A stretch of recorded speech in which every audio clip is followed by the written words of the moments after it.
The old archivist said it once, in a room where they kept the recordings that no species was permitted to copy. "She came back wrong," he said, "but that is not the part that haunts me. The part that haunts me is that she came back at all." I heard this when I was young. I did not understand it then. I understand it now, and I wish I did not. My name does not matter. What matters is that I was the junior attaché to the Concord's 7th Intercession Review, the closed hearing convened once every 40 years to evaluate the exclusion status of the 41 systems the galaxy has agreed to forget. I was not supposed to be there. The delegate from the Torvny Directorate suffered a cardiac event during the transit, and the Concord's procedural office needed a warm body in the chair before the quorum deadline expired. I was the most junior Torvny official within 30 light years. They pulled me from a filing room on a relay station and dropped me into a sealed chamber with 14 species representatives, 4 intelligence directors, and a set of classified archives that I later learned had ended the careers, and in some cases, the sanity of every person who had read them in full. The chamber was deep inside the Accord Station, Calendra, the diplomatic hub anchored at the gravitational null point between 2 dying red giants in the shelf reach, chosen for intercession hearings specifically because it was inconvenient to reach, difficult to surveil, and impossible to leave quickly. The station orbited nothing. It hung in the cold equilibrium between 2 collapsing stars, and the light that filtered through its outer hull plating was the color of old blood. The hearing room itself was buried 4 decks below the main concourse, past 2 biometric checkpoints, and a corridor lined with signal-deadening mesh so dense that my personal communicator died the moment I crossed the threshold. The walls were dark composite. The lights were cold and low, the kind of institutional dimness that exists not for comfort, but to remind the occupants that what happens in this room is not meant to be seen clearly from outside.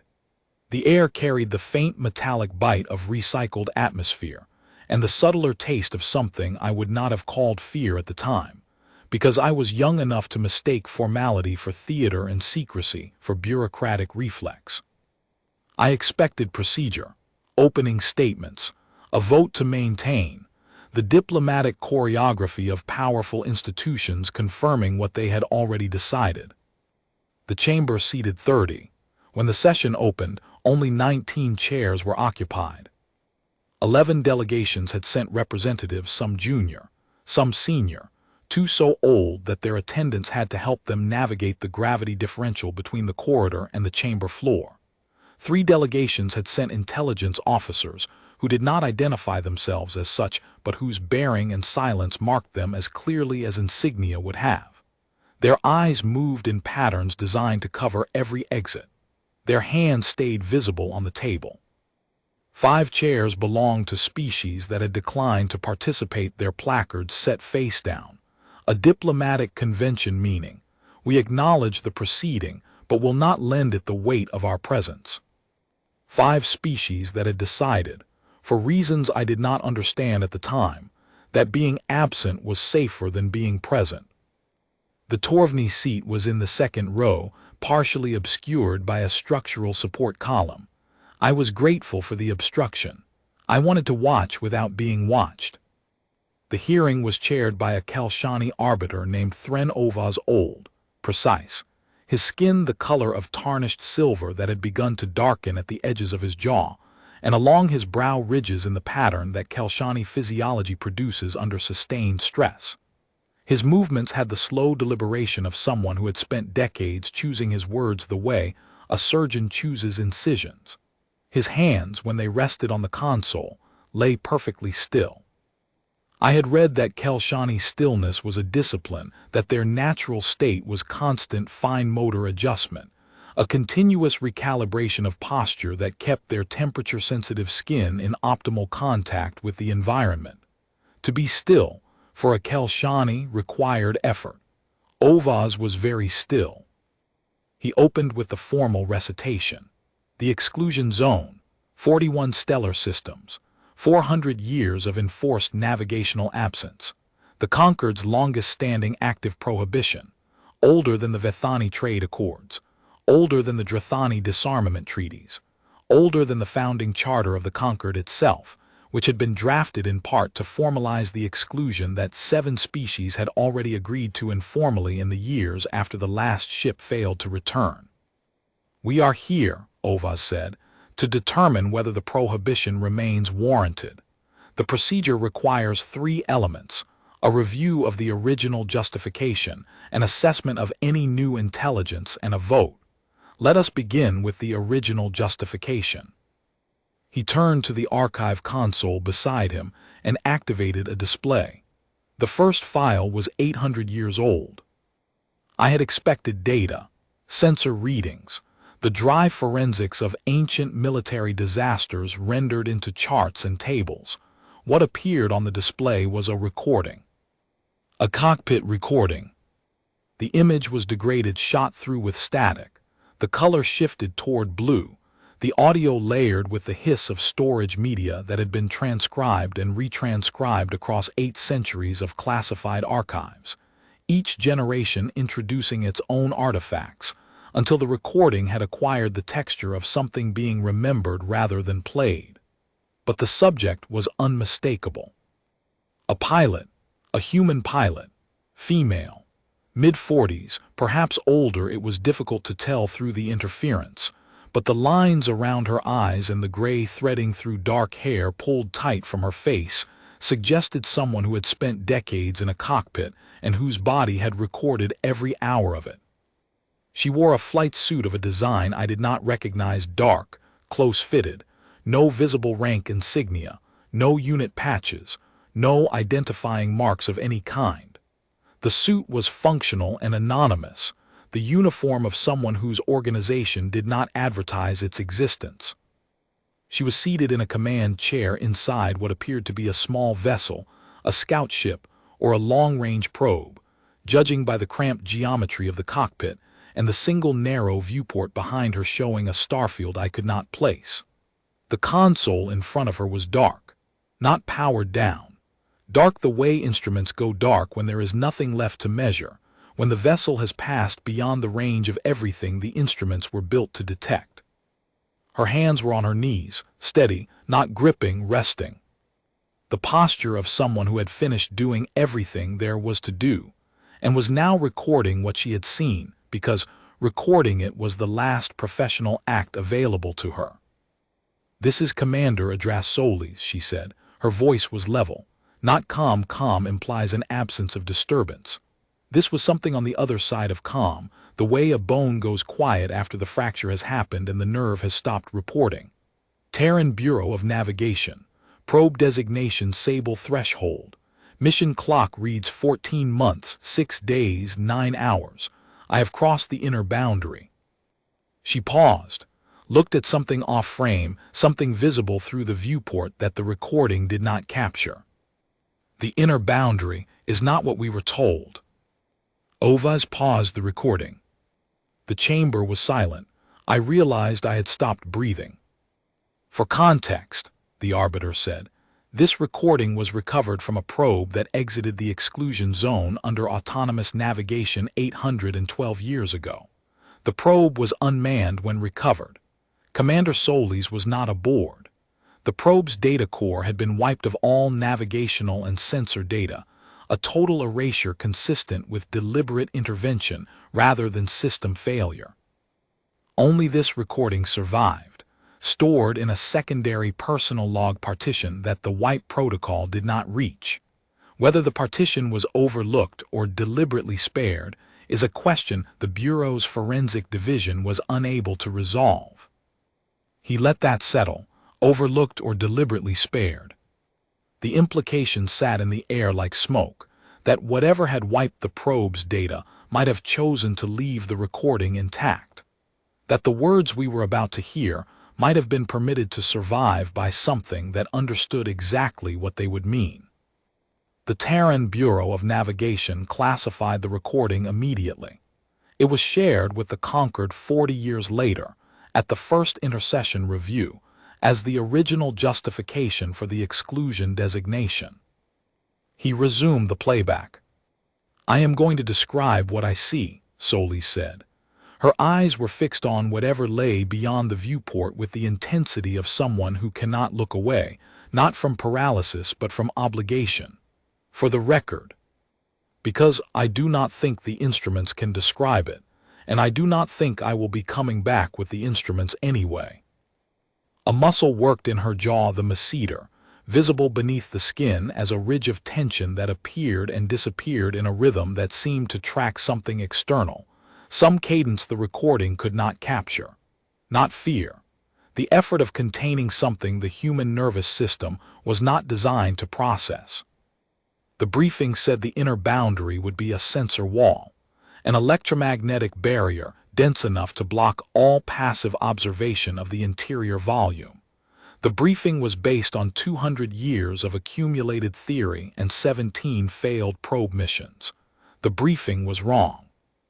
She drew a single breath, released it with the measured control of a pilot trained to manage respiratory rate under forces the human body was never meant to endure. The inner boundary is not a wall. It is not electromagnetic. It is not a barrier. The inner boundary is a threshold, and what is on the other side is aware that I have crossed it. The recording degraded for 3 seconds, a burst of interference that consumed the image and the audio simultaneously. When it cleared, her face had changed. The steadiness was thinner. Underneath it, something was climbing. "I need to be precise," she said. The briefing described the interior of the exclusion zone as a collapsed civilization, former human space, former habitations, former infrastructure now degraded or abandoned, ruins, archaeology, the remains of a species consumed by its own isolation. Her voice shifted half a register lower. "That is not what is here." She looked directly at the recording device. Her eyes were dark and very still. "What is here is not a collapsed civilization.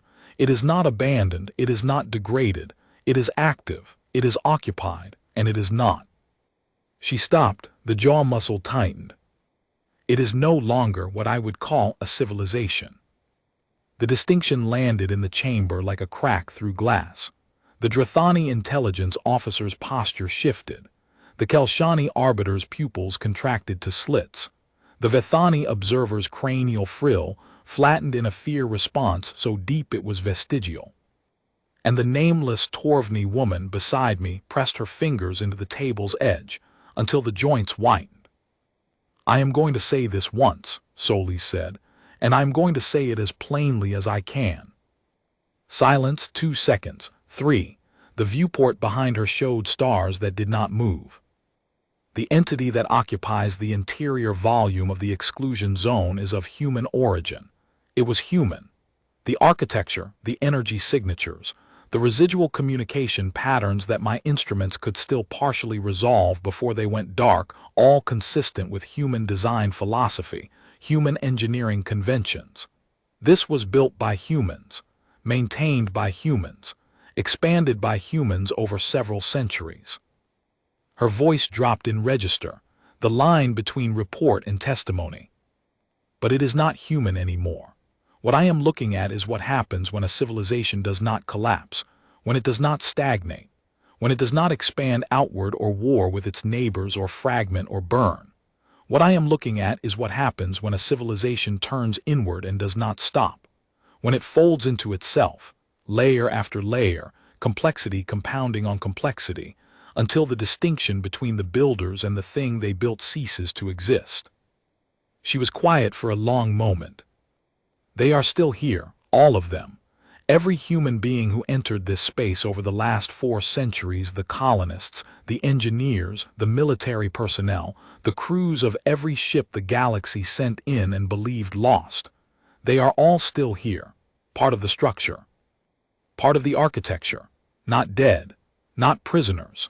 Part of it the way a thought is part of the mind that thinks it, woven in, integrated, conscious, I think, or something far beyond conscious, something for which conscious is a child's drawing of a cathedral but no longer individual in any way that the word individual was designed to describe. The static surged 5 seconds. When it cleared, Solis was leaning forward. Her hands were pressed flat against the dark console, and beneath her palms something was happening. A faint luminescence, rising through the dead instruments like light through deep water. Not a color I could name. A shifting wash of pale silver the display rendered imperfectly, as though the original light had properties the medium could not reproduce. The light pulsed once, twice, as if responding to her touch, to the warmth of her skin, to the electrical architecture of her nervous system, the pattern of neural firing that constituted her awareness. "It is talking to me," she said. The steadiness was eroding, not into fear, into understanding, into the specific, irreversible horror of comprehension, the moment when you realize the thing you have been studying has been studying you back and that it has understood you far more completely than you will ever understand it. Not in words, not in signals, in structure. It is showing me what it is, what it has become. It is showing me the architecture, and the architecture is. She stopped, pulled her hands back. The light faded, her fingertips trembled. The architecture is beautiful. That word landed in the chamber like a stone dropped into deep water. The Kelshani arbiter's silver skin went one shade paler. The Drathani officer's combat limb retracted into its housing with a click that echoed off the walls. The Vithani frill went rigid. The nameless Torvni woman placed both hands flat on the table and pressed down hard, as though she needed the surface to keep herself seated. Beautiful. A Terran bureau pilot, 14 months into a solo probe of the most forbidden region in charted space, watching something that had consumed a civilization and was consuming her instruments and her judgment, and the word she chose was beautiful. Ova stopped the recording. "There are 47 minutes remaining in Commander Solis's log," he said. "The full recording will not be played in open session. The remaining segments are available for individual review. I will summarize." He spoke from memory, or from something deeper than memory, from the grooves the words had worn into him over however many years he had carried them. Over the subsequent 47 minutes, Commander Solis describes the interior structure of the exclusion zone. She describes a region of space in which the conventional laws of physics have been, her word, renegotiated by the entity that occupies it. The stars within the zone are still present, but have been incorporated into the entity's architecture. They function as nodes, power sources, processing centers, communication relays in a structure of such complexity that Solis's instruments, before they failed, registered it as a single coherent object occupying the full volume of 41 stellar systems. Not a network, not a collection, a single object, interconnected, self-aware, and expanding inward, folding, deepening, building new layers of structure within the space it already occupies rather than reaching for new territory. He paused. I could hear the environmental system cycling air through the mesh-lined walls, and the faint resonance of the station's structural members flexing against the gravitational tide of the dying stars outside. Commander Solis describes contact, not physical, cognitive. Beginning approximately 9 hours after crossing the inner boundary, she reports experiencing what she calls pressure against the edges of her awareness, a sensation she compares to standing in a room where someone is thinking very loudly in a language you almost understand. At hour 14, she reports the entity communicating directly with her consciousness. She does not describe the content. She states only that it is too large to hold and that she is recording what she can before. He stopped something on his console, a breath. Before she stops being able to distinguish between what I think and what it thinks, her precise phrasing. The chamber held its breath. Her final recorded statement is 11 words. Ovaz activated the final segment. Solis's voice filled the room. No static, no degradation. Clear as the day it was recorded 812 years ago, by a woman whose instruments were dark and whose vessel was no longer entirely hers. I understand now why no one is supposed to come here. The recording ended. The display went dark. Ovaz let the silence hold. 15 seconds, 20. long enough for the words to find their way into every listener and settle like sediment. The probe exited the exclusion zone 7 days after this recording. Commander Solis was not aboard. The Bureau's official assessment reads as follows. He read from the display. Commander Adras Solis is classified as lost. The entity occupying the interior volume of the exclusion zone is assessed as a post-civilizational intelligence of human origin. Its capabilities exceed classification parameters. Its intentions are indeterminate. The exclusion designation is recommended for indefinite renewal. No further probes are to be dispatched. No contact is to be attempted. The inner boundary is not a barrier. It is a courtesy. A courtesy. The word sat in the chamber like something with physical mass, bending the silence around it. The Concord adopted this assessment and has maintained the exclusion designation for 8 centuries. 7 previous intercession reviews voted unanimously to maintain. We are the 8th. He paused. Before we proceed to new intelligence, the committee will now hear the supplemental archive entries, the remnant catalog. I had not expected this. The formal agenda listed only the original justification, new intelligence, and the vote. But Ovaz reached for his console and activated a secondary display smaller, positioned to his left, showing a file index I had not seen before. The remnant catalog contains 23 entries, he said. 23 objects, signals, or biological samples recovered from the boundary of the exclusion zone over 8 centuries. Each was returned by the entity. Each conveys something. I will present 4 entries selected by the review committee for their relevance to the current assessment. Entry 1. A navigation buoy belonging to the Tesserae Hegemony's 3rd Exploratory Fleet, 40 warships, that entered the exclusion zone 312 years after the Solis probe. The buoy was recovered drifting 6 light-years outside the border, 17 years after the fleet disappeared. Its data core was intact. Its final log entry contained a single coordinate, a position deep inside the zone, and 5 words. They are not what we thought. No context. No explanation.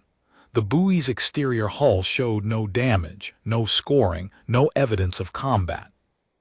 It had been released gently, deliberately, aimed at Tesserae space with a trajectory so precise that the Hegemony's Recovery Division calculated a 0.3% probability of arrival by accident. Someone inside had caught a buoy from a vanished fleet, kept it for 17 years, recorded a single message, and sent it home. The Tesserae never sent another fleet. Entry 7. A biological sample.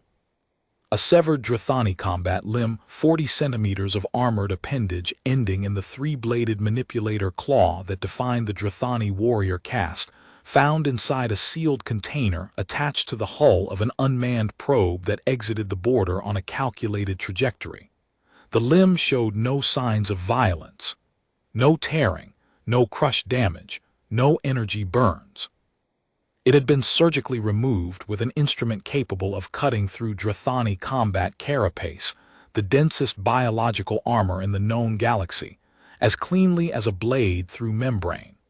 The limb was preserved in a medical-grade stasis field of a design no conquered species recognized. And it was warm, not residual heat from the stasis mechanism. Warm the way living tissue is warm.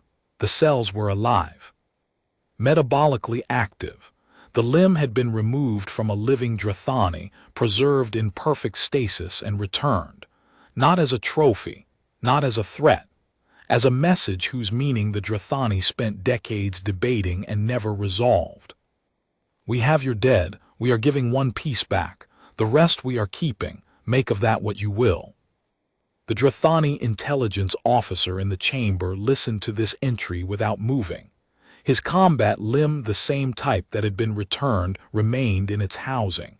But the housing vibrated, a fine, constant tremor that I could see from across the room. Entry 14.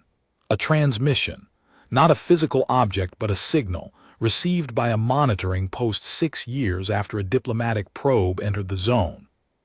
47 seconds of audio on a frequency the sending species had not used in a century. A single voice speaking flawless High Torvny, the formal dialect reserved for state funerals and the declaration of extinction-level threats, reciting 4 names. Just the names. Spoken once each, clearly, with pauses between them, in the exact order they appeared on the probe's crew manifest. A manifest that had been classified before launch. The voice was human. The pronunciation was perfect. The chief linguist who analyzed it stated that the speaker demonstrated not just fluency, but comprehension of the dialect's tonal mourning registers that no human should have been capable of producing. The names were being mourned. Whatever had spoken them was grieving for the crew, grieving in a language and register designed for Torvny grief, as though it understood not merely the words but the specific emotional architecture that the Torvny built their sorrow from. The Torvny woman beside me heard this entry.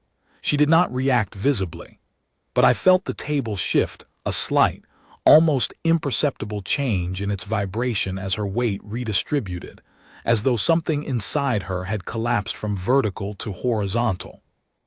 Entry 20. An entire vessel, a Kelshani survey ship called the Marathon, recovered intact at the border's edge 41 years after it entered the zone with a crew of 200. The ship was undamaged, drives functional, hull unbreached. Fuel at 60%, meaning it had traveled extensively and been returned with enough fuel to reach the nearest port. Its crew was gone, not dead, gone. Every personal belonging, every uniform, every data pad and journal and trinket, all removed with a thoroughness that bordered on molecular. The galley was stocked with rations the manifest said should have been consumed 30 years earlier, as though someone had restocked them. The bridge consoles were powered down in the correct Kelshani shutdown sequence, a protocol no non-Kelshani should have known. The bunks were made, 200 beds in 200 quarters, each made to military standard, and each pillow bore the impression of a head, 200 impressions. 200 depressions, as though the crew had been lying in their beds moments ago and had simply risen and walked away. The recovery team's chief medical officer, a veteran of 30 years, entered the crew quarters, looked at the rows of made beds with their head-shaped depressions, and suffered a psychological collapse so complete she had to be sedated and evacuated. Her report, filed under duress and sealed within hours, contained one line that every subsequent classification effort failed to eradicate. The beds were still warm. That single line had traveled through 4 centuries of interspecies intelligence sharing like a contagion. Warm, not residual environmental heat. Warm the way a bed is warm when the person who slept in it stood up 30 seconds ago. 200 crew members vanished from a sealed ship 41 years into a voyage, and the beds were warm as though they had all stood at the same moment, moments before the recovery team docked. Ovaz read the entry without inflection. The Kelshani arbiter, whose species had built and crewed the Marathon, whose species had lost 200 of their own and received back only an empty ship with warm beds, kept his hands perfectly still on the console and his silver skin at its precise shade, and did not move. The 4 entries took 20 minutes to present. When they were finished, the chamber was different. The air tasted different. The quality of the silence had changed from the institutional quiet of a proceeding into something older and heavier, the silence of a room full of people who have been shown something they cannot unsee, and who are individually, privately, urgently calculating what it means. Ovaz moved to new intelligence. There was very little. In the 40 years since the last review, the exclusion zone had been quiet. No probes sent. No signals received. The border remained stable. The 41 systems continued to exist. Their gravitational signatures remained consistent with an active, occupied, and developing region of space. Developing, that word. The only new data came from 2 monitoring events. The first had occurred 9 years before the hearing. A Vethani long-range sensor array, 12 light-years from the border, detected a brief anomaly in the interference wall. 9 seconds. The interference decreased by 40% along a corridor approximately 600 kilometers wide, a gap, a thinning, as though something had drawn aside a curtain and looked out. The array recorded what lay behind the gap, 9 seconds of fragmentary data, but the spectroscopic analysis captured one clear result.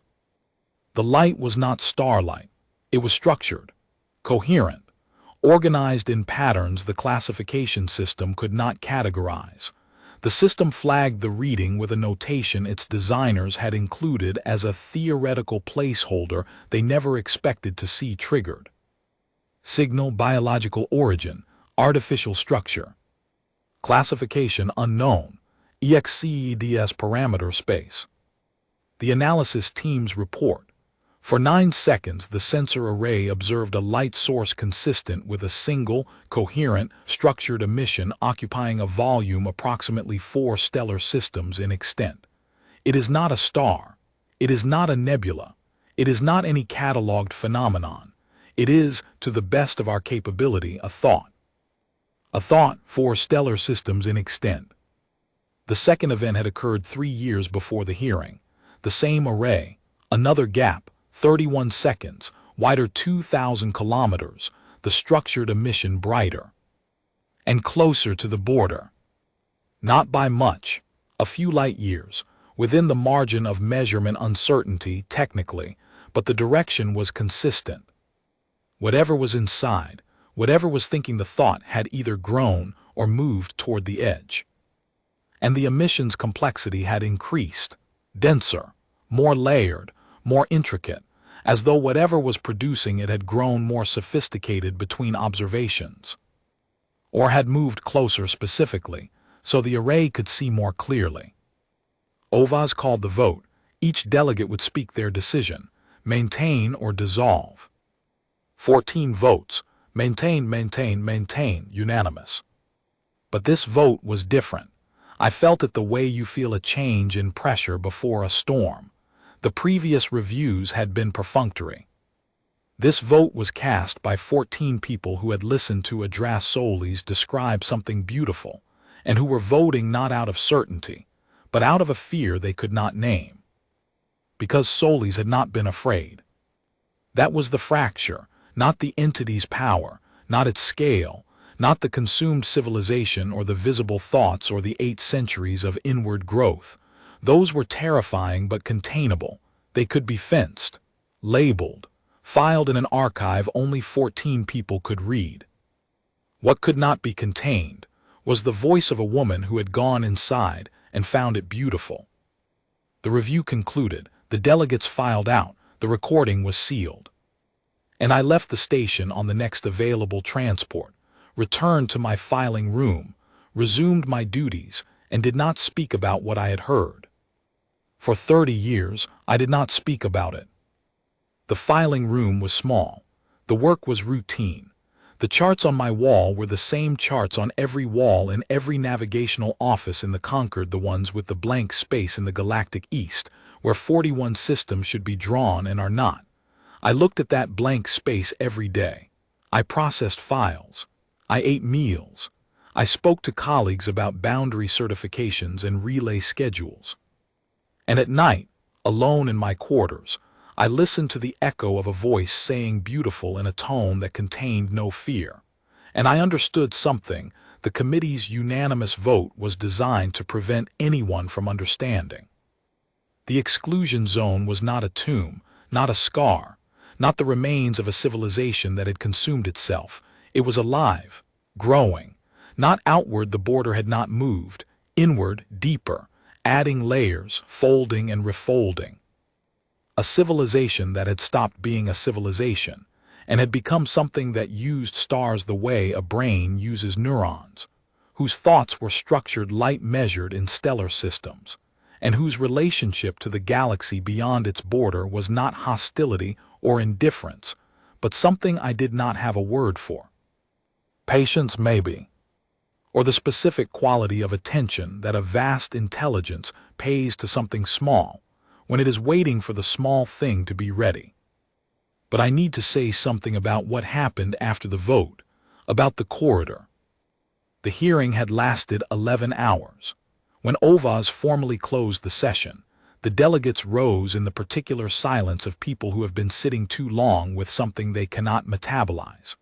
The Drathani intelligence officer was first through the door, moving with the controlled urgency of someone who needed to reach a secure communication terminal before the words in his head found their way to his face.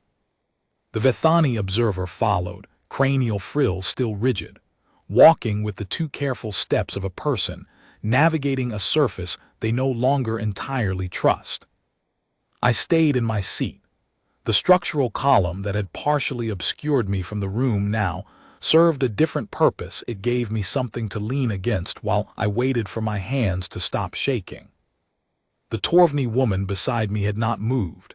She sat with her palms still flat on the table, staring at the display where Solis's face had been. The display was dark, had been dark for 20 minutes. She was staring at the afterimage, not a retinal ghost but a cognitive one, the kind the mind generates when it has been shown something it cannot stop seeing. "You are not supposed to be here," she said, "not to me, to the room, to the empty chairs and the signal-deadening mesh, and the lights that were too low for anything good." "No," I said. "You were a filing clerk pulled from a relay station to fill a quorum seat." "Yes." She turned and looked at me. Her eyes were the pale amber that Torvny coloring produces in its 6th decade, old enough to have seen institutional machinery operate at every level, young enough to still be appalled by what it produces. "Do you understand what you have just heard?" I understood that a woman had gone inside the most forbidden region in charted space and called it beautiful. I understood that the entity inside had returned probes and limbs and ships and signals, each one carrying a message the galaxy spent decades failing to decode. I understood that the conquered had maintained an 800-year prohibition, not because the entity was hostile, but because it was not, and that the absence of hostility was more frightening than any weapon. "I think so," I said. She shook her head, a single precise movement, not a Torvny gesture of denial, a Torvny gesture of correction. "You heard the 4 entries from the remnant catalog," she said. "The buoy, the limb, the transmission, the ship. Ovaz selected those 4 from 23. He selected them for their relevance to the current assessment," he said. What he meant was that he selected them because they were the 4 the committee could hear without losing its ability to vote. She paused. The environmental system cycled. The station flexed against the tidal pull of the dying stars. "The other 19 are worse." I did not ask how she knew. Her presence at the hearing was not an accident the way mine was. She had been placed in that seat by someone who intended her to be there, and the knowledge behind her eyes had the weight of something carried for a long time. "Entry 3, she said. "Not presented today.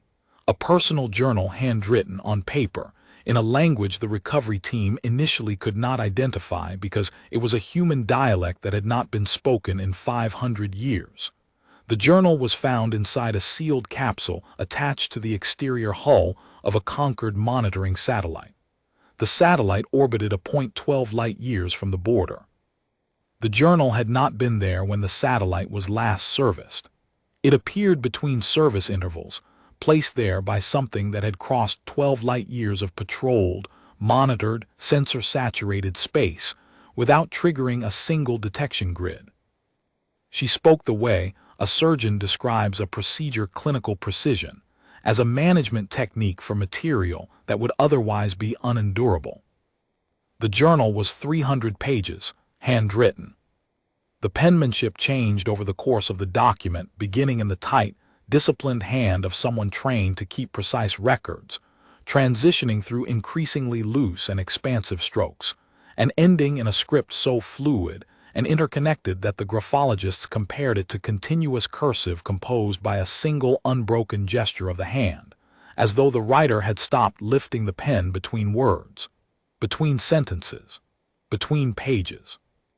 A single continuous line of thought rendered in ink. I was cold. The hearing room's environmental controls maintained a standard temperature, but the cold I felt was not atmospheric. The content began as a mission log, dates, observations, the clinical language of a deep space survey, but the dates became irregular. The observations became philosophical, and by the middle of the journal, the writer was no longer describing what they saw. They were describing what they were becoming. Her voice dropped half a register. The final entry was not written in any human language. The graphologists, the linguists, the cryptographers, the Concord's entire analytical division, none of them could identify it. It was not any known script. It was not any known symbolic system. It was not random.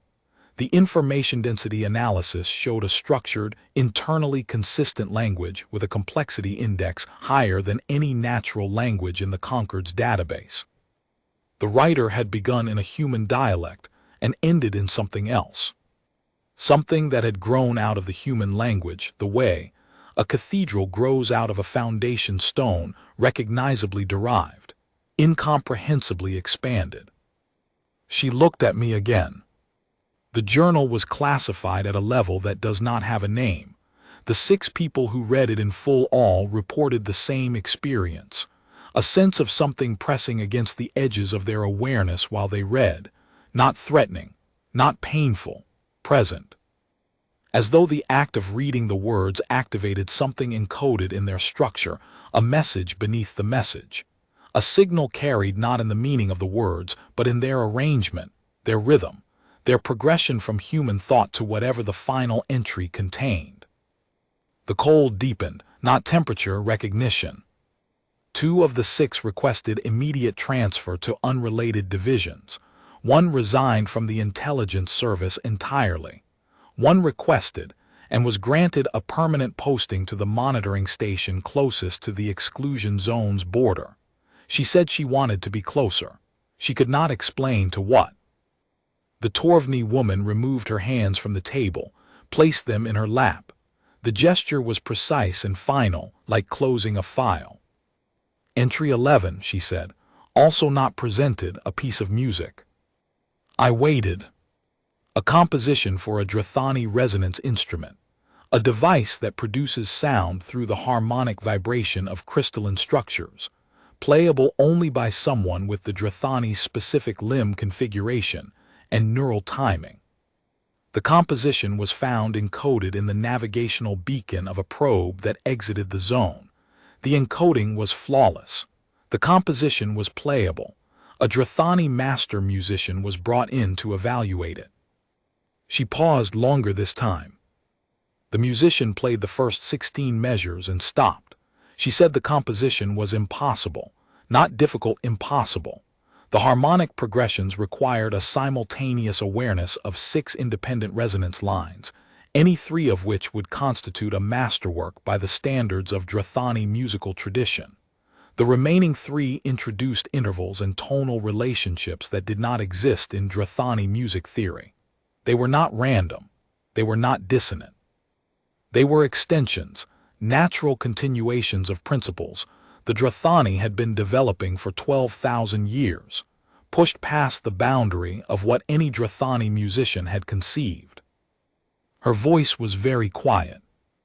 The musician said it was the most beautiful thing she had ever heard. She played the 16 measures again, and again. She played them for 6 hours before her colleagues physically removed the instrument from her hands. She asked to keep the score. She was denied. She asked again every week for the next 4 years until she was reassigned to a position without access to the classified archive. The corridor outside the hearing room was empty when I finally left. The delegates had gone to their quarters or their ships or their secure communication terminals. The station hummed with the low vibration of infrastructure maintaining itself against the pull of 2 dying stars. I walked the signal-deadening corridor with its mesh-lined walls and its dead-zone silence, And I thought about a woman who had played 16 measures of impossible music and could not stop. I thought about the journal that ended in a language no one could read, but that pressed against the awareness of everyone who tried.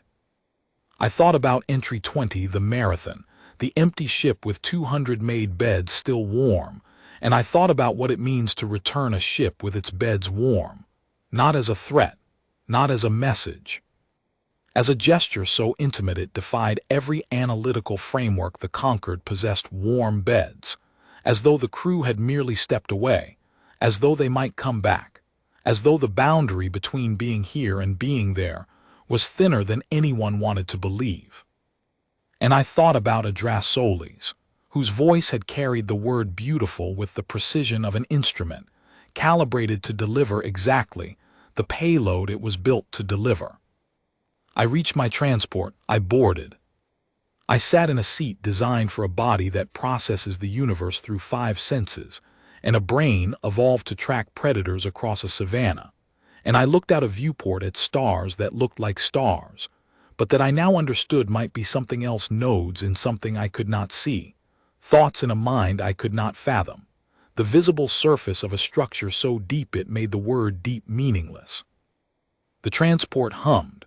The stars held still, and somewhere behind a wall of interference that was not a wall but a courtesy, something vast and patient and beautiful was thinking in structured light across 41 stellar systems and waiting for the galaxy to grow up enough to knock on the door. I did not sleep during the transit. I have not slept well since. For the first decade, I told myself the insomnia was ordinary. Stress, the residual shock of hearing classified material I was not trained to process, the kind of cognitive disruption that attends any sudden exposure to information that fundamentally reorients the mind's model of the universe.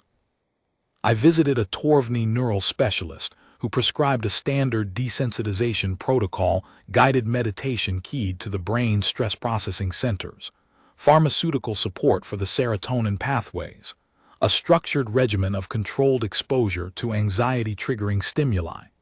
The specialist was competent and thorough, and completely unequipped to treat what was actually wrong with me, because what was actually wrong with me was not anxiety. It was attention. Something had my attention in a way that the filing room's routine could not satisfy, and the specialist's protocols could not diminish. Not a compulsion. Not an obsession in the clinical sense. I did not neglect my duties. I did not neglect my relationships. I did not exhibit the narrowing of focus that characterizes pathological fixation. My attention was broader, not narrower. I noticed things I had not noticed before. The way starlight arrived at my viewport with a slight frequency shift that most navigation instruments filtered out automatically. The way the relay station's communication array produced a faint harmonic undertone when the galactic east was in its receiving arc, a harmonic that the station's acoustic engineers dismissed as structural resonance, but that sounded to me like a single sustained note from an instrument I could not name. I noticed the blank space on the chart more acutely, not as an absence but as a presence, a region of the galaxy that was more densely occupied than any other, whose apparent emptiness on the chart was the cartographic equivalent of a redacted page, where the ink has been removed but the indentation of the pen remains. The second decade was quieter. I stopped visiting the specialist. The attention did not diminish, but I learned to carry it the way one carries a chronic condition, integrated, managed, part of the architecture of daily life. I processed files. I ate meals. I noticed the harmonic undertone when the galactic east was in the receiving arc, and I did not speak about it. The third decade was when the silence began to feel like a sentence. Not a punishment, a grammatical sentence, the kind that has a subject, a verb, and an object, and that conveys meaning only when it is complete. I had the subject, the entity. I had the verb, is waiting. The object, what it was waiting for, what the silence was building toward, what the blank space on the chart was preparing to reveal the object was still missing. And the weight of the incomplete sentence grew heavier with each year, pressing against the edges of my awareness in a pattern I recognized, because Solis had described it 800 years ago. Pressure against the edges, a sensation she compared to standing in a room where someone is thinking very loudly in a language you almost understand. I almost understood. 3 years ago, the third event occurred. Another gap. I should not have known about it. The reports from the Vethani passive network are classified at levels a filing clerk has no business accessing. But the report reached my desk through channels that should not have existed, routed through clearance pathways that someone somewhere had decided I should be granted. I do not know who authorized it. I do not know whether the authorization came from the Concord's Intelligence Collective, from the Torvny Directorate's Sealed Records Division, or from somewhere else entirely, somewhere, that the concept of authorization might not mean what I thought it meant. The third gap lasted 44 seconds. The corridor was 4,000 kilometers wide. The emission was not merely brighter, it was different. The complexity had increased, but the quality of the increase had changed.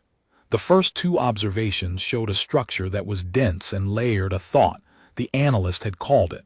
The third observation showed something the report described as coherent, not just structured. Coherent the way a sentence is coherent.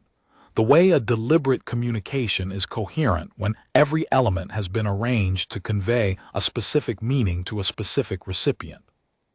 The emission was aimed, not broadcast, aimed, directed along the corridor of thinned interference through the gap toward the precise coordinates of the Vethani monitoring array. The analysis team's supplemental note was 1 sentence long, written by someone who understood that the sentence would end their career. The entity is no longer waiting, it is speaking.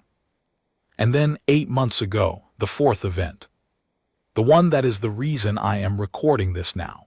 The one that broke the 30 years of silence and compelled me to speak before the next intercession review convenes, and the next committee of 14 delegates sits in a sealed chamber and votes to maintain a prohibition they no longer fully believe in. The 4th gap lasted 109 seconds.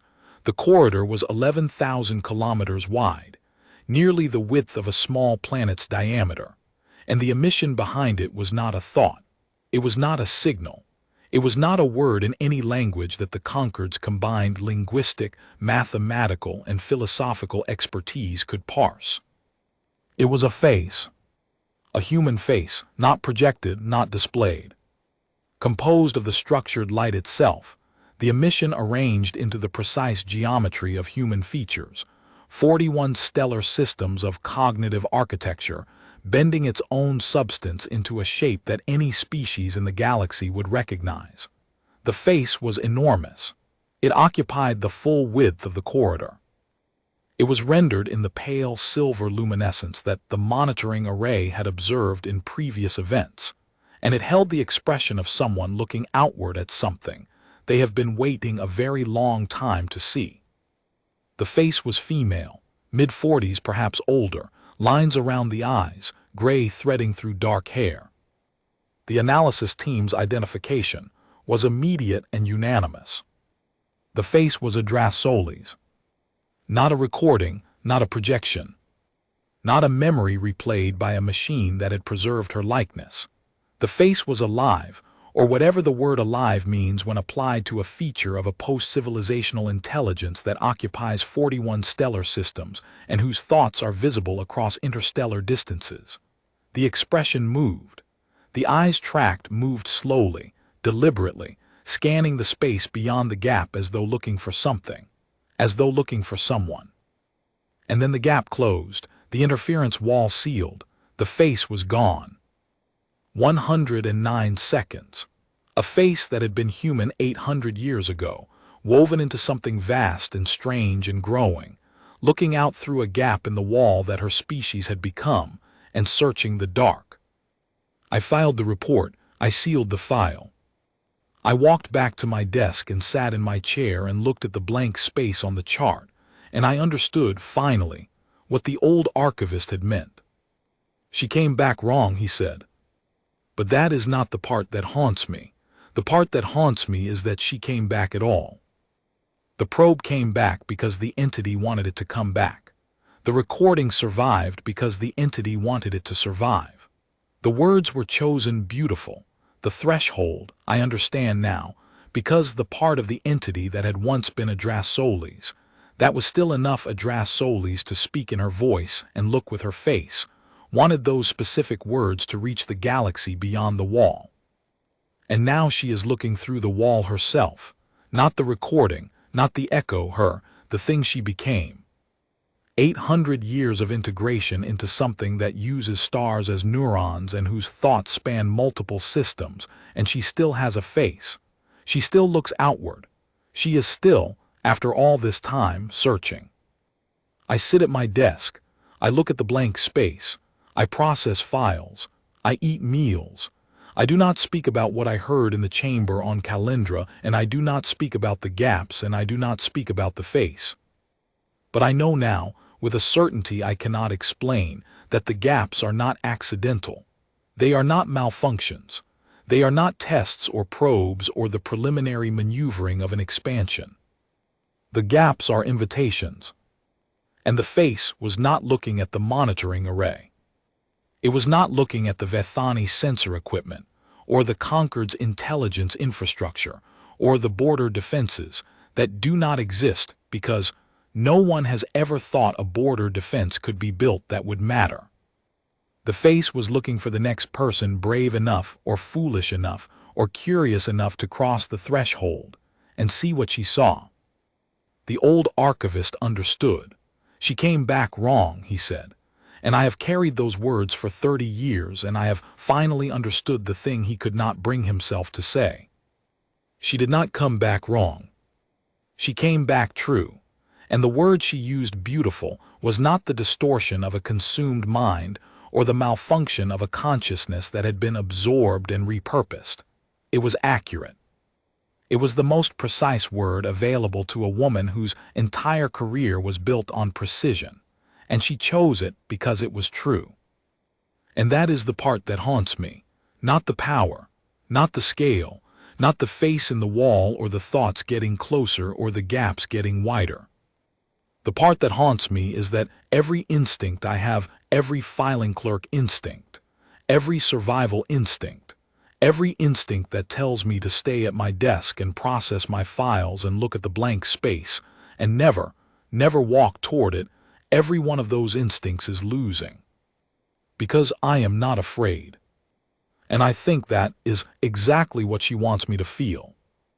I filed the report I am recording now. I will place it in the secondary archive, in the partition reserved for personal logs that exist outside the formal classification structure. It may be found. It may not.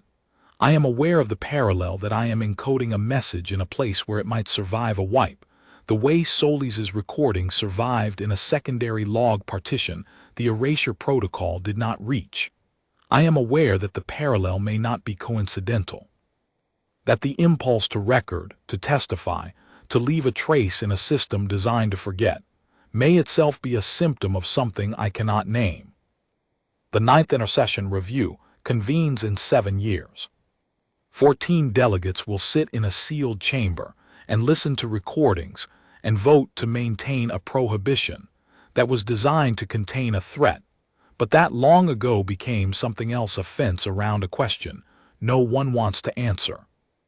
The question is not whether the entity is dangerous. The question has never been whether the entity is dangerous. 8 centuries of evidence suggest that the entity is precisely as dangerous as the observer's willingness to approach it. It has consumed no one who did not enter.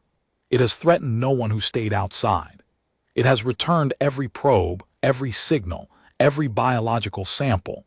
Every ship returned them gently, deliberately, with a precision that suggests not indifference but care.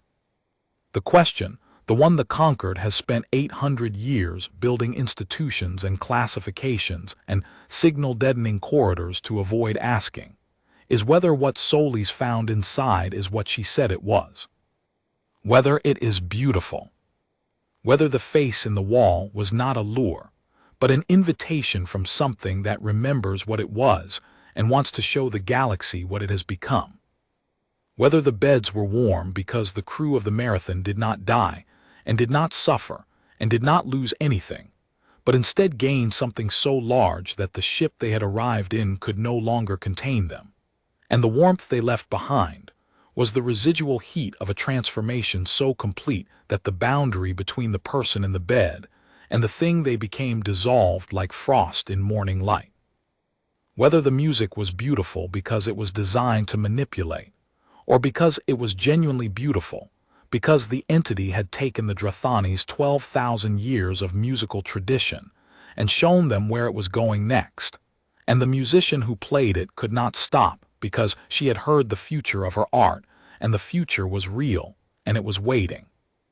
Whether the journal's final language was a cipher or a gift, a new way of thinking encoded in ink, offered to anyone patient enough to read from the beginning and follow the writer's progression from human thought to whatever lay beyond it. I do not know. The filing room does not equip a person for these questions, but I know what I feel when I look at the blank space on the chart, and what I feel is not fear. What I feel is the specific, quiet, persistent pull of something that wants to be understood. The archivist's words circle in my memory. She came back wrong, but he was old, and he was afraid, and he had spent his life in a room where the recordings were kept and never played, and fear was the only framework he had for something that exceeded his capacity to categorize. I am not old. I am not afraid. And the blank space on the chart is not blank, it is full, it is dense, it is thinking, and when I look at it now, I do not see an absence. I see a door. And the door is not locked. It has never been locked. The prohibition, the exclusion, the 800 years of enforced navigational absence, none of it is a lock. It is a sign that says, please knock. And the face in the wall, Solis' face, rendered in structured light across a gap 11,000 kilometers wide, was not a warning. It was someone answering the door before anyone had knocked, because she had been waiting so long she could not bear to wait any longer. I will go to the border. Not today, not soon, but I will go. I will stand at the edge of the interference wall, and I will look at the place where the map ends, and I will see whether the gap opens. And if it does, if the face appears, if the light reaches through, if the thing that was once a Dras Solis and is now something I do not have a word for looks out through the thinned interference and finds me standing there, I will not run. I will knock. The filing room is small. The work is routine. The chart on the wall has a blank space that is not blank. And somewhere behind a wall that is not a wall, a woman who crossed a threshold 800 years ago is still looking outward, still searching, still waiting with a patience that spans stellar systems and a memory that spans centuries. She came back, not wrong, not broken, not consumed. She came back true. And the door is open.